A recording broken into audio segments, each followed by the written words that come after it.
Hello everyone, in this video I will show you how to reset mouse settings to default in Windows 10 or 11. Basically, it's pretty easy, just follow the steps I do to not make any mistakes. To make the video more informative, I will teach you how to change any mouse settings, including sensitivity. Sometimes it happens that you can accidentally reset one or another setting of your mouse, so today we will learn how to reset the settings to default values and change mouse sensitivity.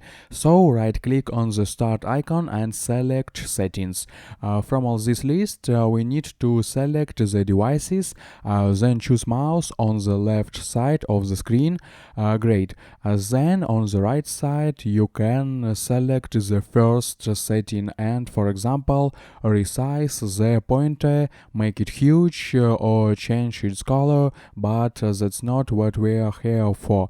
Go back and select the second additional mouse options setting. In the window that opens, select pointers and click use default, then apply and OK.